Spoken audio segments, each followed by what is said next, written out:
Hello, everyone, and welcome to another tier list video from your boys at UDS Gaming. Today, we are going to talk about all of the mainline Crash Bandicoot games and which ones are good, which ones are bad, which ones are in the middle, and which ones taught us to love. I am Tom, and I know a passing knowledge of Crash Bandicoot, but fortunately, I have brought in UDS's resident marsupial expert, one Craig Bandicoot Born himself, Craig Born.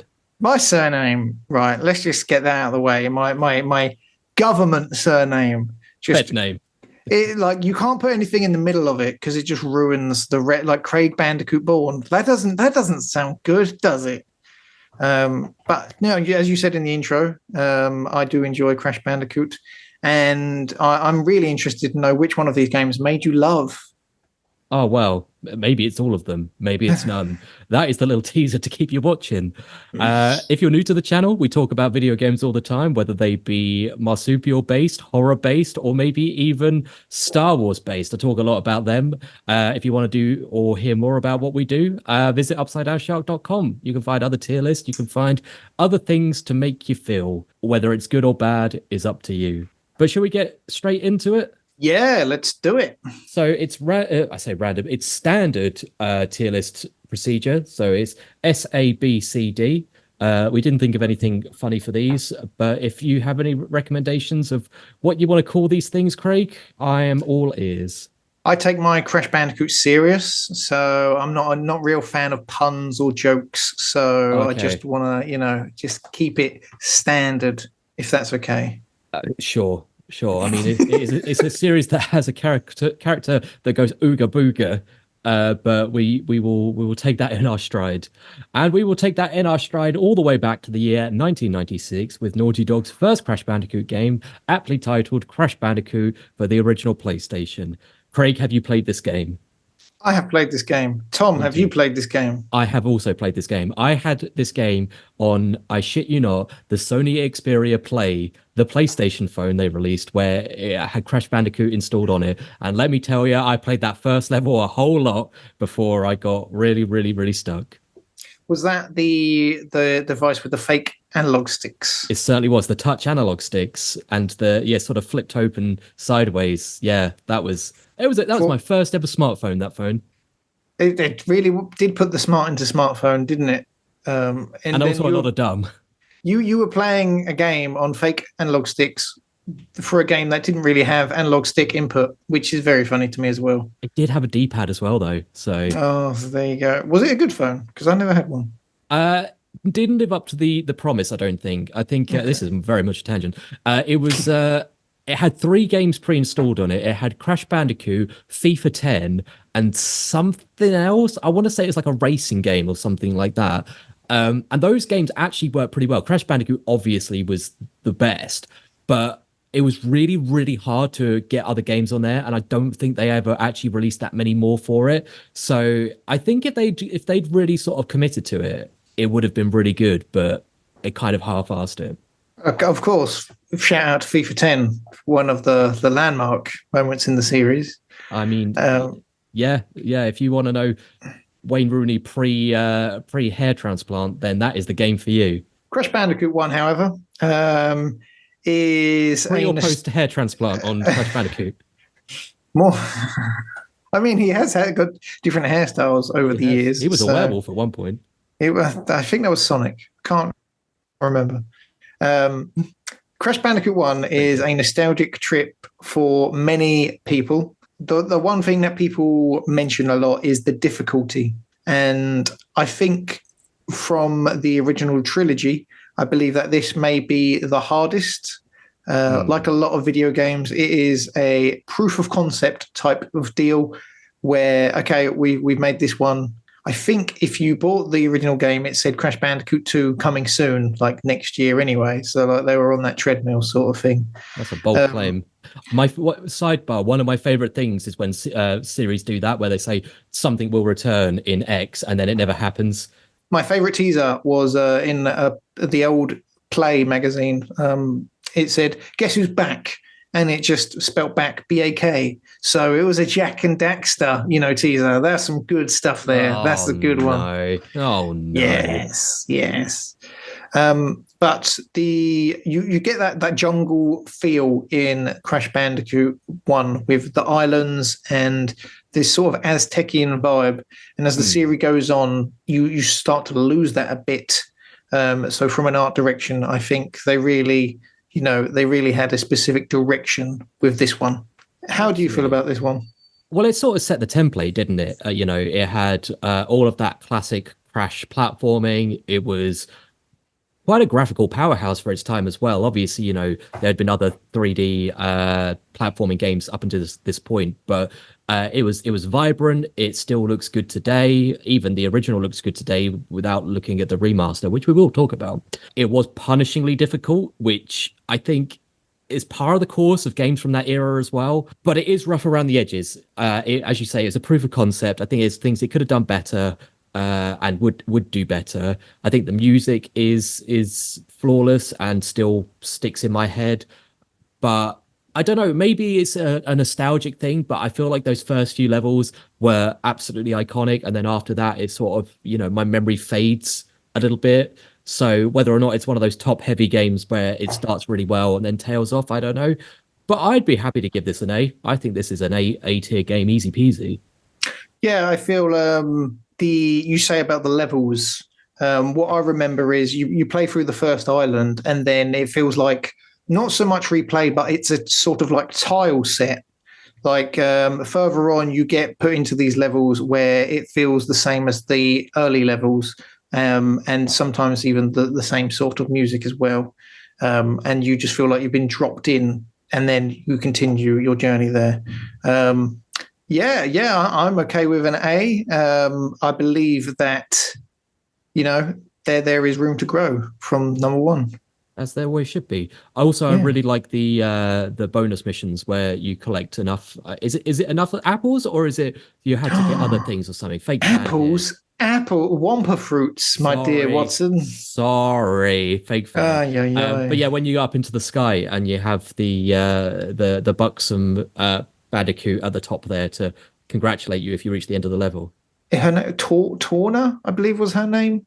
I prefer her sister Fauna. What's the next game, Tom? The next game, sorry, I'm on the Torna Bandicoot page.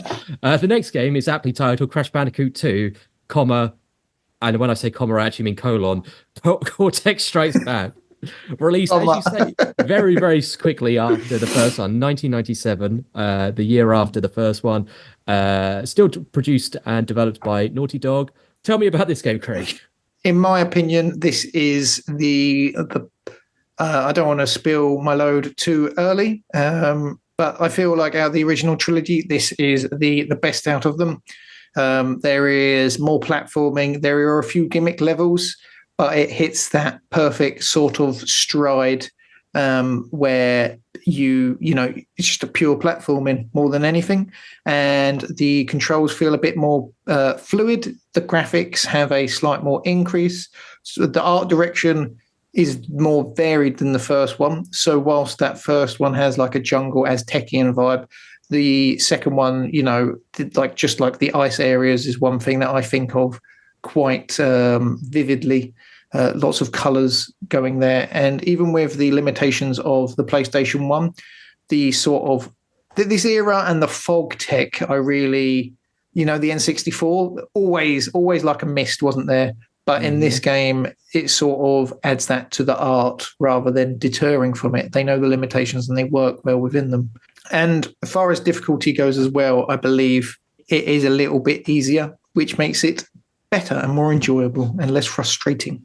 How about yourself? I think so. I think this is a much more polished experience. I think even the story feels a lot more fleshed out this time, because the first one is kind of, just paid by numbers. Let's go defeat Cortex.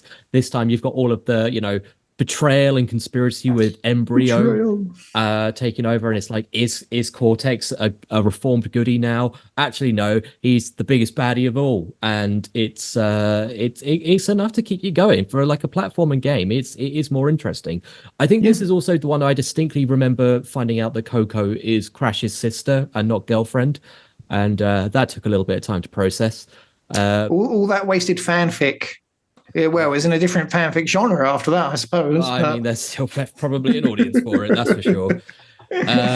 But yeah, I really like this game. I think it's, as you say, there's more to it. I feel like there's more variety to the gameplay, just more but better. But it's still in the same vein. You know, I presume it's built on the same engine and a lot of other features, but just they've refined things this time around. Yeah, it definitely, the first game taught them some techniques that they could bring forward, so they were already, already past that post there, which was good. I would say this is S for me. I can't think of a reason to argue with you. Look at that! Look at that! Also, shout out that apparently Clancy Brown was the voice of Neo Cortex this time. So good old Mr. Krabs is the big baddie in Crash Bandicoot 2. Clancy. Wrong one. But what game's next up? The next one is the game titled Crash Bandicoot Warped, which is also colloquially referred to as Crash Bandicoot 3. So, can I just tell you something I didn't realize until recently? Please. They've got the clock in the logo. Uh-huh. If you look at the clock, the 3 is highlighted to show that it is the third one. Can't believe it. I missed that all these years. Like, it's literally pointing to it. It's like that. What's it? The Mario Party game where Mario's pointing or hitting a block that's got a different number to the number of the game on there, and that always confused me. Amongst other things to do with the Mario Party, but that is very clever. I'm just looking at the box art now. I'll pop it up on the screen in big form so that people can see it. But yeah, that box art, I'm just looking now. There's a lot going on. There is a sad dinosaur. Neo Cortex is a sheriff. And Crash is suddenly Terminator-esque biker. So also Coco's riding a tiger. Lest we forget. Yes, at least we forget. There is a lot going on. Yes. So what are your thoughts on Crash Warp 3? I think from a time perspective, number 3 is the one I played the most. Really? I believe, yeah, because I think, you're a dumb kid. You get your Crash Bandicoots in. I believe I got number 3 for Christmas, and it was the motorbike sections that me and my family just we tried to beat each other's times over and over again. So it was pretty much constantly in the PlayStation. So with that sort of replayability, we kept that going, and with that, I was just always on it. As it was always in the PlayStation, it was just easy to go to and easy to play. Mentioned there are a few more gimmicks in this than I would prefer. I like a platformer to be a platformer.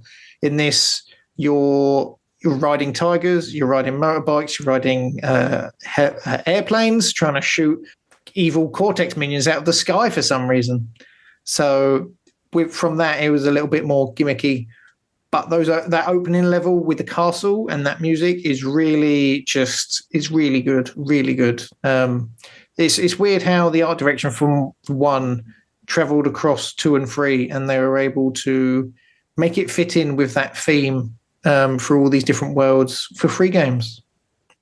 Yeah. What do you think? Well, you mentioned the gimmicks. I was of the perfect age where all of those gimmicks just worked for me as well. Maybe I'm misremembering, but this feels very much in the same vein, and maybe it was the same time as Spyro 3 Year of the Dragon, where they introduced all the skateboarding and everything like that. And I always used to think, oh man, the third version of everything is really, really radical and cool. It's got bikes and skateboards. It's like to the extreme. I'm gonna drink myself a Mountain Dew and do a kickflip, bro. And I think some of that nostalgia is very much stuck with me, to the point where I also think of this one super, super fondly. I think this may be my personal favorite out of the 3, but whether or not it's objectively the best is a completely different matter. Maybe it does try to do too much, and my ADHD brain just likes that it's a little bit of everything. But I don't know. What do you think? Where would you put this in the rankings of the first 3?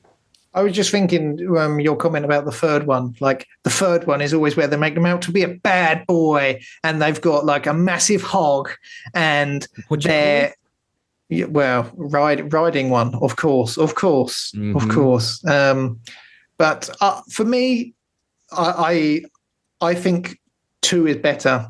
And I don't think this is like reflecting. I would say this is top A rather than taking it up to S tier. What about yourself? I tend to agree. I think, as you say, if you take off the rose tinted spectacles, first of all, you can't see because you're not wearing your glasses. But secondly, you have to appreciate that the 2 definitely, I think, has that.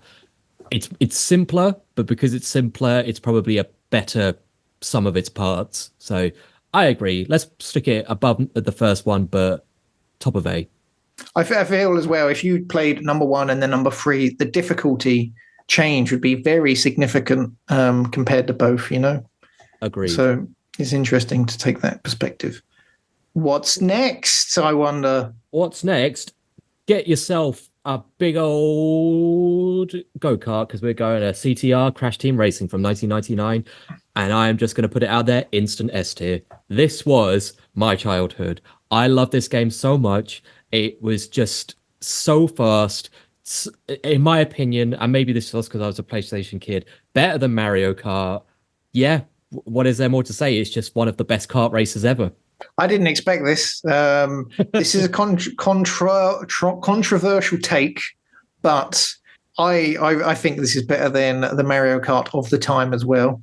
It's just a more, I don't want to sound big-headed, but it is more skilled to play CTR because of the boosting system. Mm-hmm. And if you can get the boosting system down, you can really wreck people and get really good times.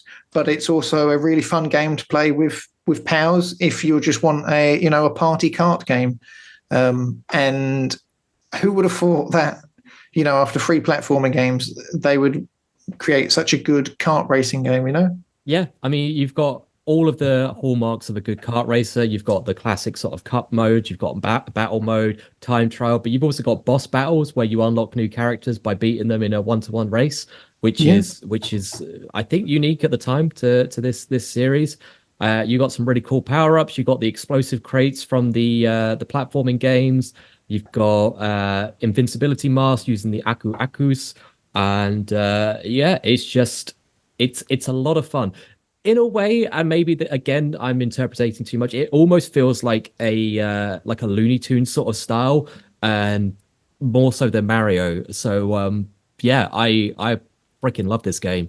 As well, just the story mode really helps because Mario Karts just have Grand Prix, but the story mode in this is like get all the crates, do the time trial, complete it against the computer, and you're unlocking stuff, which is an extra sort of level which you don't get.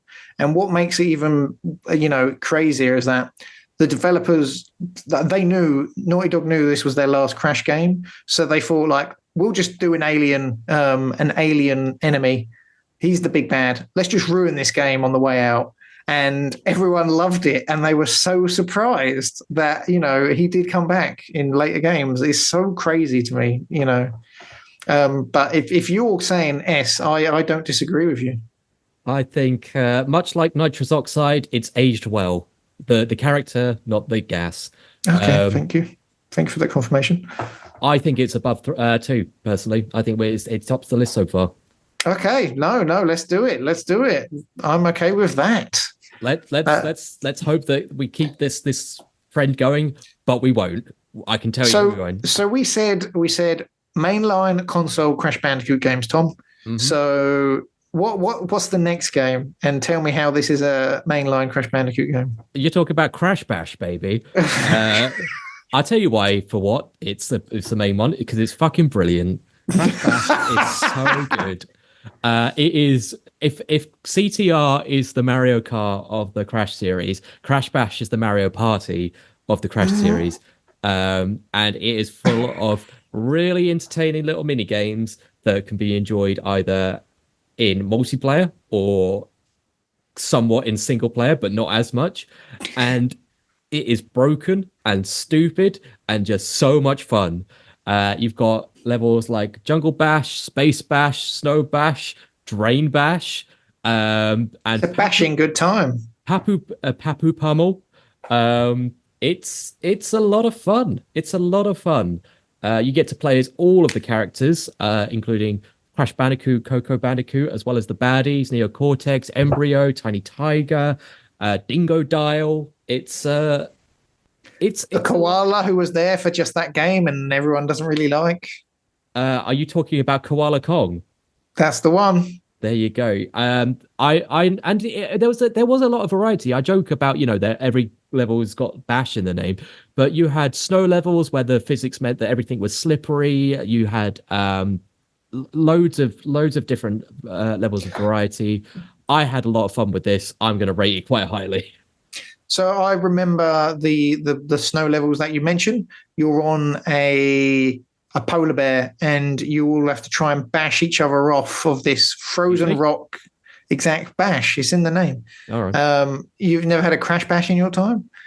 There was the pogo sticks where you have to try and bounce around and make your color in the grid. And then for me, the bane of my existence was the game with the magnetic balls, and you had to try and smack them out of your goal and get them into other people's goal, and you're in a square. And it's just doing that on single player is so impossible and unfair that it should be stricken from the earth. But you're saying based on fun alone, Crash Bash is a high-ranking title. Is that right? Well, you know me. I like to laugh, and this game gives me a lot of laughter. Not me. I hate laughing. Laughter at the right time. This is obviously a very serious list. Of course.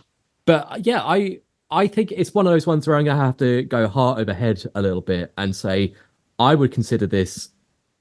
I want to throw it at the bottom end of A. I really do. Jesus. Screw the haters. I mean, we're getting 5 games in. One of them is Crash Bash, and you're saying nothing's in B so far. I mean, we've got plenty of room for that later. Let me tell you. Okay, fine. No, I am. I should preference this by saying I think all Mario Party games are trash, and what rhymes with trash? Maybe Crash Bash does, but we will never know, will we? I'm illiterate, so no, I will never know. So we're riding high, Tom. The next game must be an absolute banger as well, correct? I mean, let's see with Crash Bandicoot, The Wrath of Cortex, the first one to hit the PlayStation 2 as well as other consoles. Apparently, it ended up on Xbox as well. Is that true? Yeah, that's the big news, isn't it? It's the first multi-platform. I think it was GameCube, Xbox, and PlayStation 2. So this is Universal made this game, so it wasn't Naughty Dog. Was this Traveler's Tales? It was Traveler's Tales of Lego game fame. So yes, and so I don't like those games either. Do you not? Oh, interesting. That's a conversation for another day. So, reading up on the history of this game that I've done in my own spare time, not to do with this video. Oh my God. They had big ambitions for this. They wanted to put in extra masks. They got extra voice actors like Mark Hamill and all of these Hollywood stars to do these mask voices. But I think it was a budget and deadlines meant that they had to scale all that back, really. So what they did instead was they used the original soundtrack. It still had that feel of the Crash Bandicoot 3 style, except everything just felt a little bit different, a little bit off. Crash felt a little bit floaty. The levels were a little bit open, but not in a good way. So let's say there is an enemy trying to rush you. Instead of facing him and attacking him head on like you could in other games, in this game, you could just walk around him. That's what I mean when I mean open. And the power-ups aren't as good as well. There is a power-up that lets you sneak. So the gameplay slows down to a crawl. And I think you only use that power-up once properly. So, it's one of those things where you don't need to try. And there is a famous video where you get stuck on a runaway cart. The cart, however, in this mission where you duck and weave, you dodge, you can just sit your controller down and still win. So there are a few questionable decisions in this game. Do you remember much about this? my lingering memories of this game are not positive, and that is for reasons that I think mainly affect me, or at least one of them is. One of them was this is the first game I ever got for my PS2 when I was a wee little lad. And because I didn't have a memory card when I first got it, I just got so frustrated playing the first levels over and over again without a save function. I think that soured me a little bit. Also, if I remember correctly, there was two games on my PS2 that to this day give me some form of PTSD because of the load times on them. One of them was Simpsons Road Rage, and then there was this one. I'm just looking back on the wiki now, and apparently load times were on PlayStation 2 were in excess of over a minute between load screens, whereas on other consoles they were as low as 5 seconds. So this game was not well optimized I remember that as well. for PS2, despite that being the first console it came out for. So, It's yeah, funny you mentioned as well because I had a memory card problem with Simpsons Hit and Run. I just remember that. I was like, Dad, just let me leave the console on. We'll buy a memory card and come back. No, that was not happening that day. So yes, after having some quite polished games and Crash Bash, it's quite sad to see a how dare you? traditional a traditional Crash Bandicoot game where the gimmicks don't feel good, the overall control doesn't feel good, and the talent in there just doesn't feel as utilized as it could be. So Crash starts with a C. So I'm thinking around there. What are you thinking? I hate to say it, but I agree. I think it is. I part of me wants to put it as high as B, but I think that's nostalgia over facts. It's definitely not a B. Would you go as far as D? No, no, No, we've got no, plenty of of room for course not. we've got plenty of room for D games coming up. So Okay, well, this is a tease if ever I've seen them. mm, If you are listening to the audio version, currently it stands at S tier, C tier, and Crash Bandicoot 2, A tier, Crash Bandicoot Warped, Crash Bandicoot number 1, Crash Bash, and then in C tier, The Wrath of Cortex. What's next? what is next is another trip to the track with Crash Nitro Kart, released in 2003 by Vicarious Visions. It's their debut development of a Crash game. It is an attempt to relive the magic of Crash Team Racing. It does not relive the magic of Crash Team Racing. Thoughts? Yes, when you said relive the magic, I've sort of realised where you were going with that. Just looking at the cover itself, I've always thought this doesn't look right. Crash looks a bit doughy-eyed. It like, looks cheap. Excuse me. yes, no, it does. I'm yawning because this game is so boring. It's got the is it the Gassia blur around each character, and they've just been photoshopped onto the front.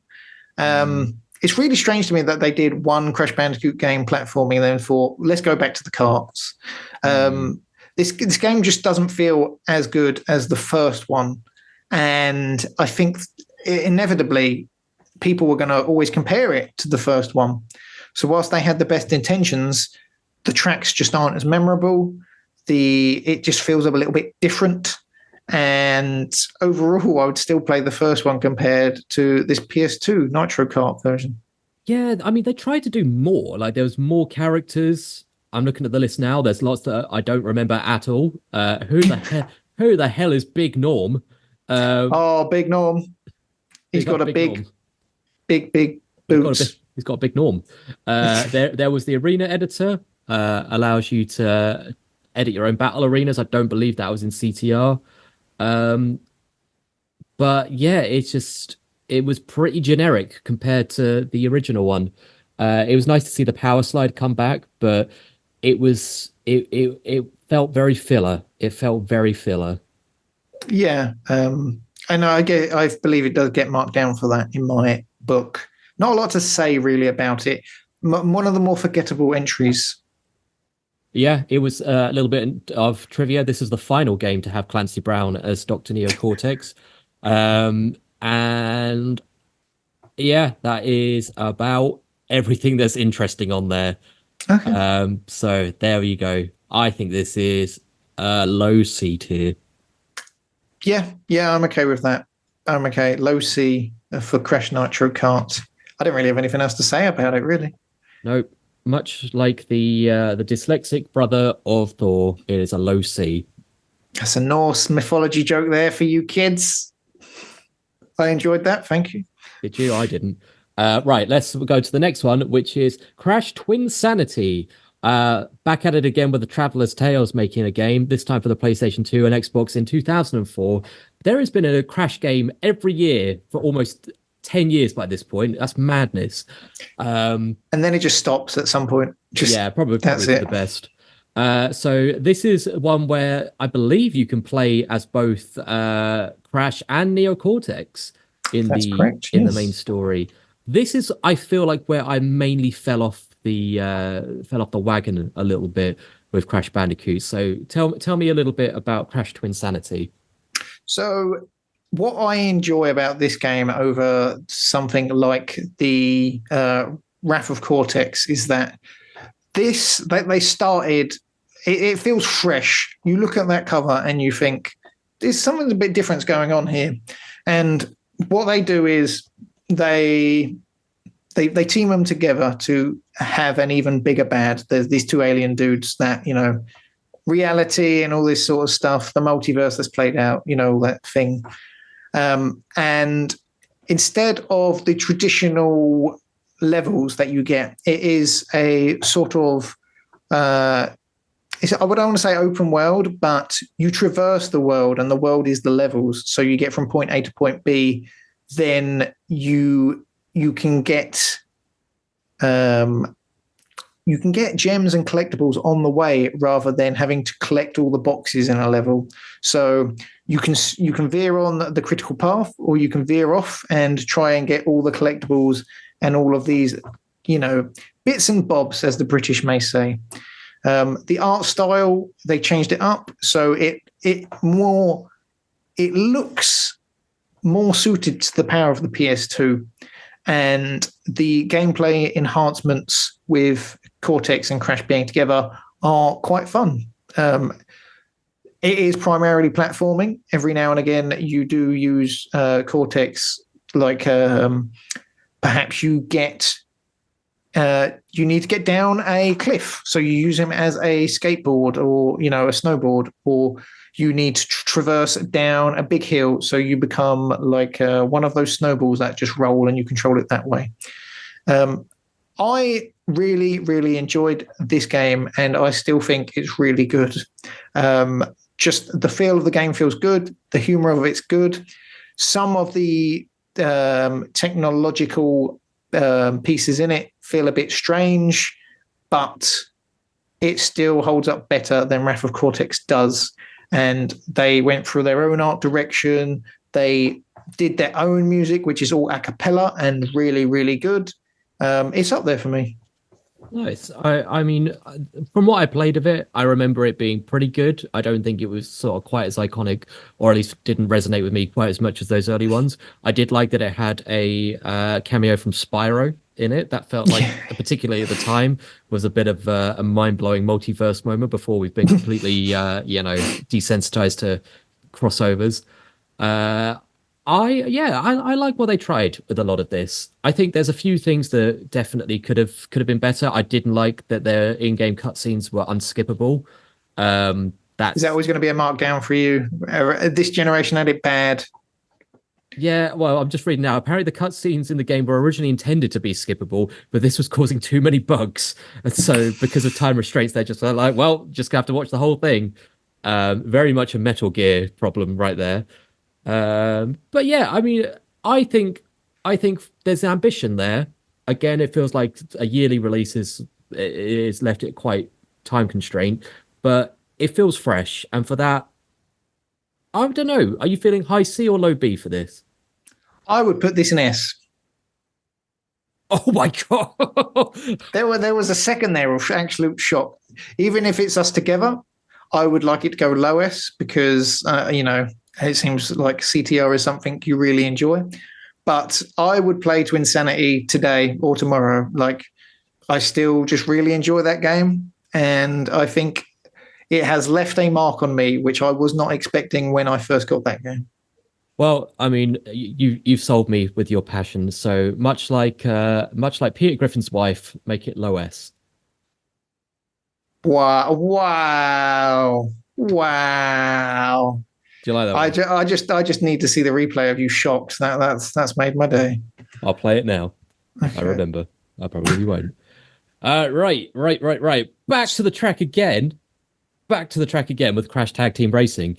The first game produced and developed by Radical Entertainment in the year of our Lord 2005. First game on the PSP, as far as I can see. It's another fucking kart racer. I didn't know we could swear. They're trying to be Double Dash, aren't they? That is what this was, the Double Dash. And the story mode of this game, they tried to do platforming where you go around a theme park and you collect coins. But it just doesn't feel right. It feels a bit strange. So whilst they have you can try in the main game to kill yourself, content warning. So you actually get there are a limited number of ways that Crash can die. So they've taken that, that classic, Crash Bandicoot, the shoes floating up from a river when he drowns or something. And they've made that an actual collectible. So you have to try and find out all the ways in which Crash Bandicoot can come to his demise. However, that doesn't help the whole game. The platforming parts of it are just not very good. The tracks are very boring indeed. And upon reflection now, it's been worked out that as long as you are merging with engine, you are overpowered and you can just shoot everyone to bits and win the race. Not that, it's that interesting because the tracks are trash. Even though I'm not really a fan of Mario Kart Double Dash, it does it so much better. I think if you're gonna come for the king, you better not miss. And I think this time it was a big old miss. The only thing I can say in its credit, I'm just looking and refreshing my memory of some of the character names from this game, and I'm just gonna read them out now because they're just amazing. You've got Pasadena Opossum, Ebenezer Von Clutch, Willy Womper Cheeks, Chick Gizzard Lips, and Stew. What was the chicken guy called again? Chick Gizzard Lips. Oh, okay. So I remember why I don't remember him, because he's a commentator and his partner is Stu. And on the screen, they are called Chick and Stew. Do you get it? I get it now. There you go. There you go. They were light-hearted comedy. Some of the writing in this game is okay. I will give it that. Wow. It's also the first game in the Crash series to feature skins as a concept. The sound of the coins made when you pick up the coins is recycled from Simpsons Hit and Run. Yes, it is. You're right. Yes. I never thought, because I can hear. Yes, you are correct. That's blown my mind. Because that was also a Radical Entertainment game. Yes. Apparently, it was meant to be a lot more like the Simpsons Hit and Run, with a bunch of free roam levels and more activities. But again, time constraints. We're just going to keep mentioning The Simpsons. So you should listen to our podcast, Simpsons Showdown, available on all good podcast platforms. This game is bad. This game is bad, though, right? D tier. Okay, wow, we're just throwing it there. D means dump. And this game makes me need to poo my pants. Right, let's talk about Crash of the Titans. Not Clash of the Titans, Crash of the Titans. Another Radical Entertainment game. A year gap this time, the year 2007, the year I started secondary school. And that is a game which I don't remember much of either, but that box art is trash. What do you think about Crash of the Titans? They took the time off and tried to reinvent him. But when you have a really good idea and it's like, hey, this is a platformer, and then they go, do you know what? We should just change it completely. Let's give them tribal tattoos. Let's get Batista in here and just, throw some tattoos on this Crash boy. It's called Crash of the Titans because you take over the Titans, and it is more of a beat 'em up style video game. It's not for me, shall we say. I know that these are family friendly, kids games. All of them are really, aren't they? 3 and up. I just feel like with this, they were really going for a younger demographic. And I was at the point where this was not the sort of game that I wanted, because I felt like the gameplay itself was very repetitive and it didn't have that sort of charm that the originals did. What about yourself? It's almost falling into sort of when Spyro went into Skylanders. It's that kind of Almost crossover where they try to make it something that it just isn't. The one thing which I feel like is the biggest shame about this game, and it's something I've only just discovered, is apparently it wasn't always meant to be called Crash of the Titans. The game was originally named Crash Jackin', but was changed in order to avoid inappropriate associations. It should have been called Crash Jackin'. I'm sorry. I would have shit out of Crash Jackin'. What are you doing tonight? Oh, I'm Crash Jackin'. You know, that's just what I'm gonna do. Gonna boot up the old console and do some Crash Jackin'. Jeez. This was a Wii game as well, I believe. So it was either this one or the sequel. So the motion controls were quite not motion controls aren't for me, shall we say. I like Wii Sports, but aside from that, it's quite hard. Fair enough. I think I played this on the PS2. I think it was one of the last games I had on the PS2 before I got Xbox, so that's probably why I didn't play it very much. But Crash of the Titans, I don't know. I'm gonna have to defer to your expertise on this one. What are you saying? What are you thinking? I think this is D. I'm not one to argue. Okay, well, okay, then we'll put it in D. I think the tag team racing is worse. I feel like Crash of the Titans has a bit more love in it. Fair enough. So let's do it then. Yeah, there we go, D. And then we have the sequel to this game, Crash Mind Over Mutant, the last game to be developed by Radical Entertainment, released in 2008. This is another one where they're trying to make Crash all edgy. He's very much rocking the John Cena jorts, where that denim is very pronounced. What you're thinking about Crash Mind Over Mutant? Look at those eyebrows on the cover. That's the. He's a cheeky boy. I mean, who's the what's Jim's dad in Eugene Levy. He looks like Eugene Levy with those eyebrows. Oh no, poor Eugene. What I will say about Mind Over Mutant is that I didn't play a lot of it, but there were definite improvements over Crash of the Titans. While some of the systems were improved upon, there was still something that just didn't mesh well with me. I thought for this game specifically, the writing did come a long way, and that did take it above Crash of the Titans. But it still had that same similar sort of beat 'em up style of action. It was the second in that sort of series, but for me, it still wasn't that great. I mean, they tried something different with the cutscenes, where they went into like a 2D sort of animation, which felt a little bit different. But yeah, you could tell this was a series on its last legs, or was running out of steam at the very least by this point. And for at the very least needed to go on a nice long vacation. So yeah, this isn't one I played a lot of, so I'm going to defer to your expertise on a rating. I feel like it's either going to go the bottom of C or above Crash of the Titans in D, because of the humor within it, and like you say, the cutscenes of Crash, and the writing is a bit better. But if I wouldn't recommend this game. So does that make it D? I think so. Let's put it at the top of D. Okay, top of D. Just the tip of D. Before we get into the final leg, I will just let you know where we're standing now. Number 1 is CTR, followed by Crash 2, then Twinsanity. In the A rank is Warped, Crash Bandicoot 1, then Crash Bash, nothing in B. In C, we have Wrath of Cortex, Crash Nitro Kart. Then in D, we have Mind Over Mutant, Crash of the Titans, and Crash Tag Team Racing. What a list. What a list. And it only gets better? Question mark. Well, we'll have to listen to find out. It does. So Crash Bandicoot took a break after that for a long old time. We didn't know when we would ever see Crash He was Bandicoot a again. hibernating Bandicoot.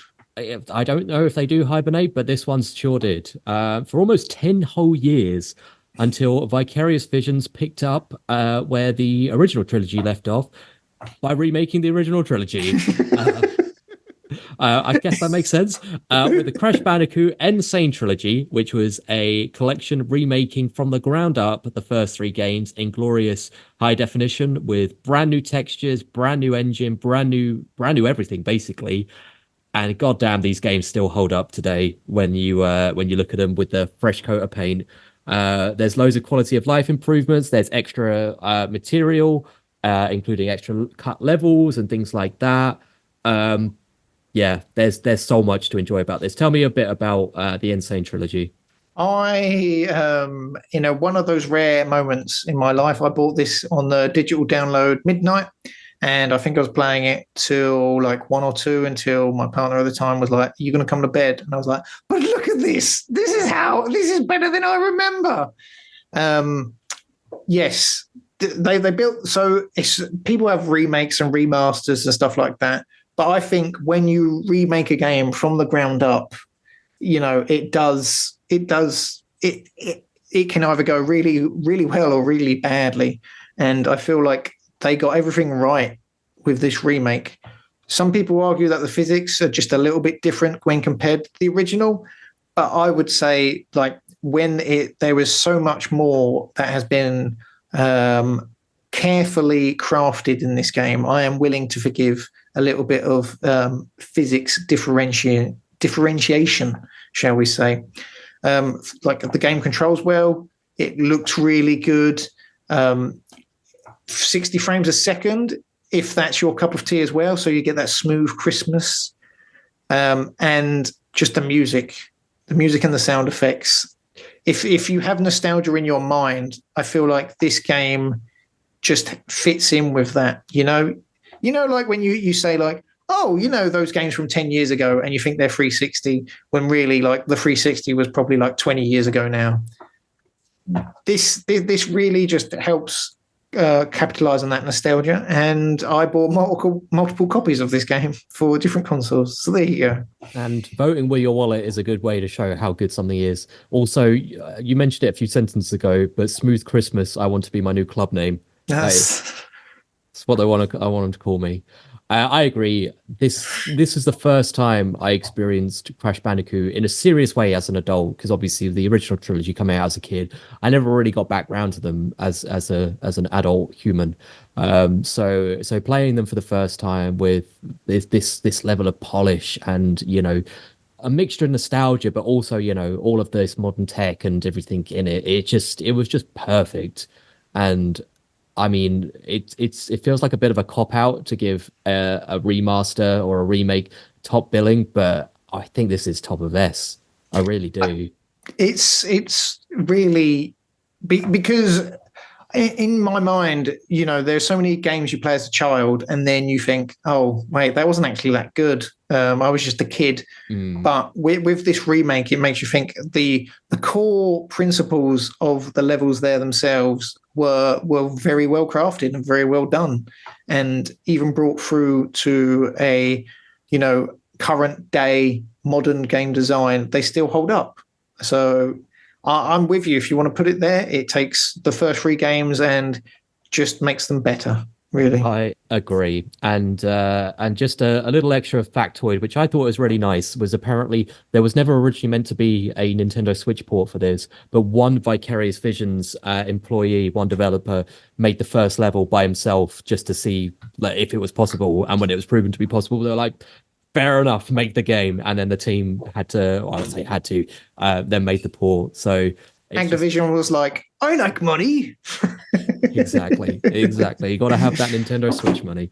Yes. No, but I really do think I do think that Insane Trilogy, it's a shame that it's gone down the path it has now with Crash now, but that I just can't believe how good it was, and I will stand by that still to this day.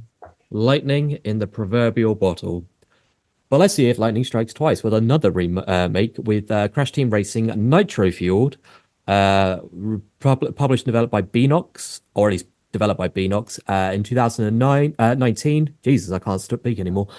So this was not just a remake of CTR, but also almost again like a greatest hits because it had all of CTR, but then elements from the oh God, I've forgotten the name already. From Nitro Kart. Nitro Kart, and also a few elements from Tag Team Racing to make what I guess was meant to be the ultimate Crash Team Racing experience. And I think in a large way they succeeded because this was a lot of fun. I got this pretty much day and day of release, and I remember having a grand old time with this. Whether or not it lives up to the heady heights of the Insane trilogy, who knows? But it included all new quality of life stuff like online matchmaking, like I said, features and elements from other of the Crash racing games. Yeah, I think it's another absolutely valiant effort to bring a classic into the modern day. But what does my pal Craig think about this? Yeah, I feel like when you come out with something like the Insane trilogy and then they say, hey, we're going to do those kart races again, you're just like, is it going to live up to those heavy heights, you know? But I feel though the game of the nitro fueled kart racer is very good, better than it had any right to be. Technologies change, and you have latency and things like that in modern day TVs. But the feel of this kart remake, it does feel like how I remember the original being. And I feel like that really needs to be given some credit. The graphics on it looks good. It is a polished presentation. The load times at first were a bit problematic, the same with the Insane trilogy, but after a few patches, it got better. The tracks feel good. The karts feel good. They upped the kart customization, so you're unlocking karts, wheels, exhaust, stickers, characters, loads of stuff. The online is good, as you said. The one thing that was a bit questionable was the service, the games as service style online thing they had. Eventually, they got rid of it. So every week was like a new, do your online matches, do your dailies, get those points so you can unlock more stuff. I'm not a big games as service guy, and I don't think you are either, Tom, are you? No, I think there's a time and a place for it, but I'm just, as an adult, there's just not enough time in the day to keep up with that stuff. I can't play a game that regularly. It's a full-time job, and I already have a full-time job, so I don't need another one. Yeah, my favorite moment is when we did a 24-hour stream a few years ago. I said to you, Tom, I'm really playing this a lot at the minute, but if you want to play some multiplayer, I'm down for it. I'm just going to warn you, I am very good. And you said, well, I'll give you a run for your money. 2 a.m., trounced him, beat him bad, didn't I, people? You know, your boys got you. Where's the footage? No one's going to dig it out. Yeah, this is another case, like the Insane trilogy, that this is it's better than it has any right being. After the fact, they even did free DLC in the form of courses and things like that. And they even got to a point where it was so popular they made original courses. Are they as good as the ones from the previous kart trilogy? Probably not. But the amount of fan service they put in this game is incredible. They had Spyro. They had like a weird amalgamation character of loads of different bosses put together. They had all the weird what was it, Torna. They had the Pinstripe, whoever you were saying earlier, I forgot her name, not a memorable character, but they just threw everything in there. It was almost like it was going to be a last hurrah, Mm-hmm. And I think that deserves its gold for that, Yeah, I think even if it tried to maybe do a bit too much, it's still a great experience whether you play it online or offline, and I think it's worthy of an A, absolutely. Yeah. Would you go bottom S or you high A? What would you say? I think it's a high A. So number one in the A slots. No arguments from me there. You got to be careful what you put in that A slot. That's for sure. That's for sure, indeed. This is why we rename the tiers, isn't it? It really is. It really, really is. So normally something even more inappropriate. Cool. Well, we've got is this the last one, or are we gonna reference the game that released this year, Crash Team Rumble? We can reference it at the end, but Okay. Yeah, we'll get to that. We'll get to that. Well, for now, we're going to talk about Crash Bandicoot 4. It's about time.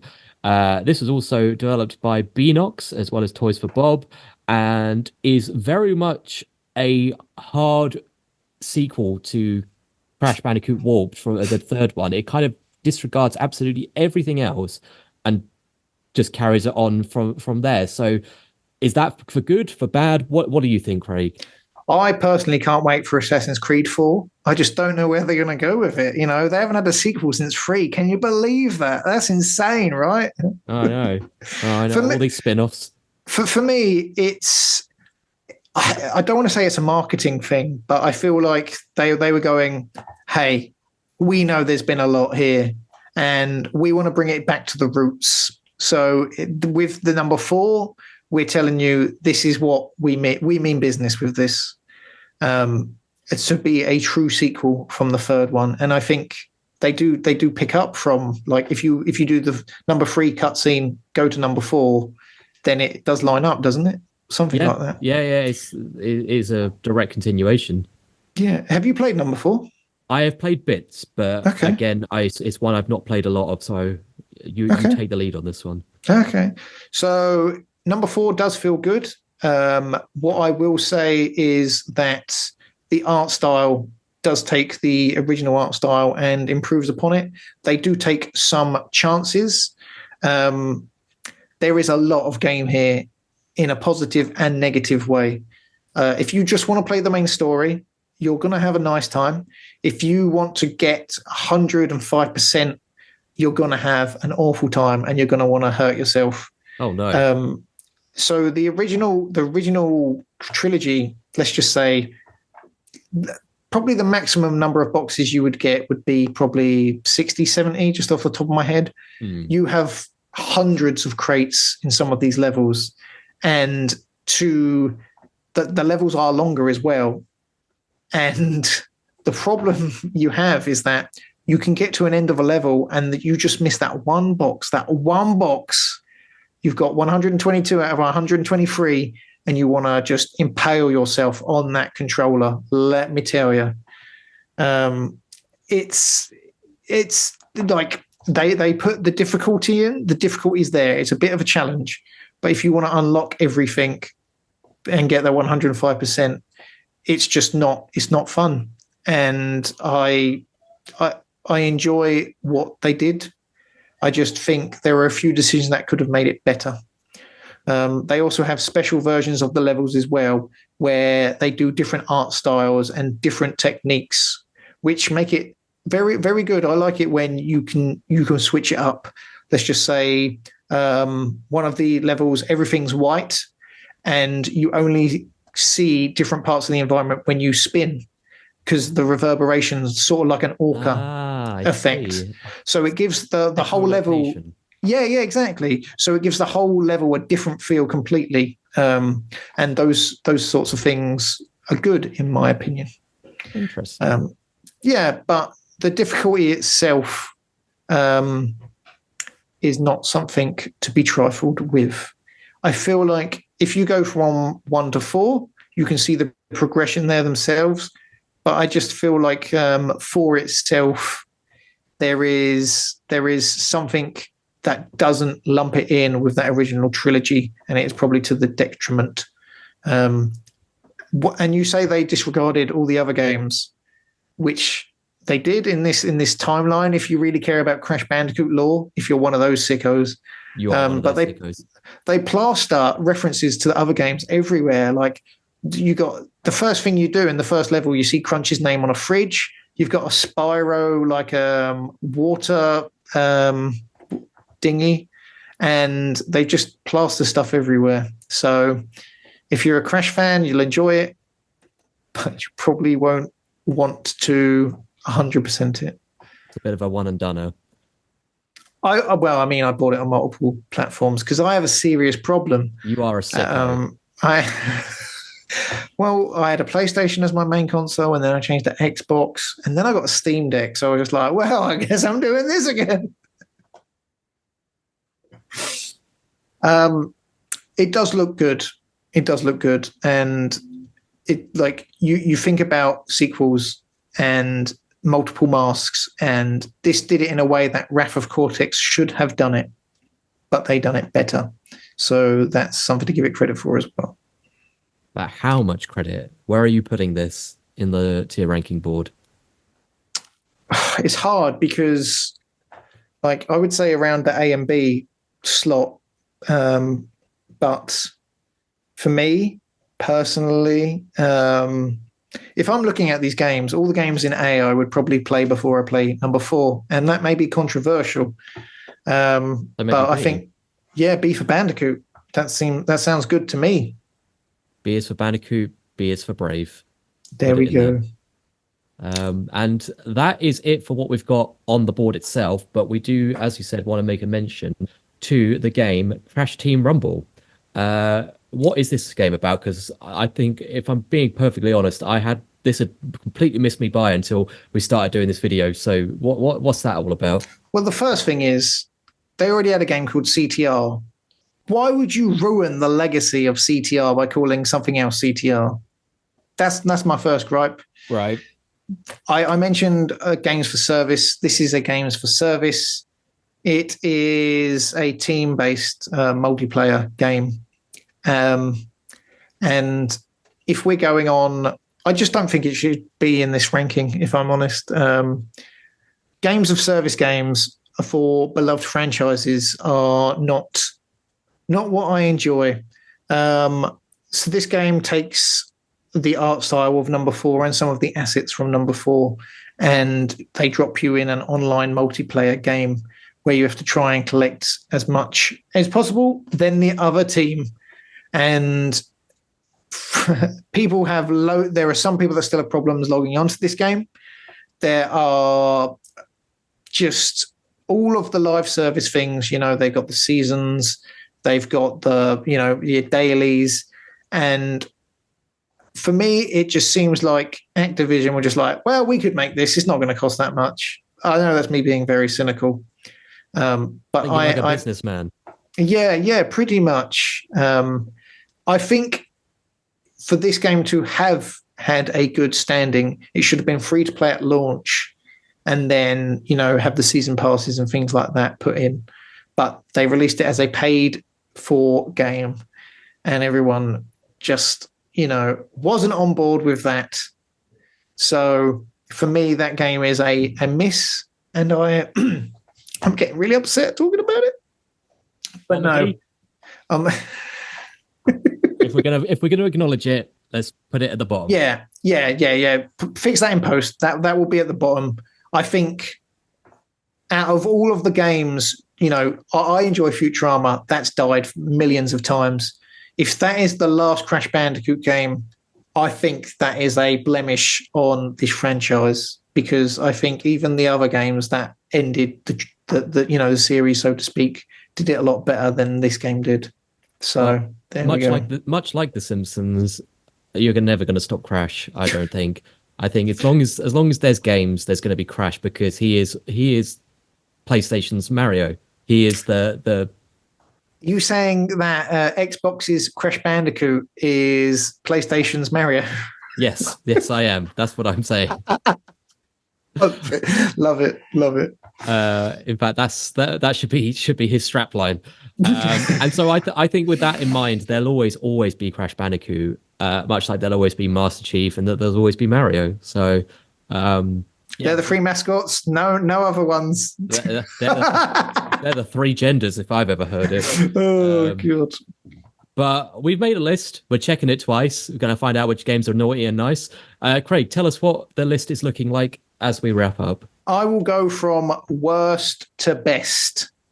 So in D tier, we have the worst game, which we are calling CTR, because it is a stain on the legacy.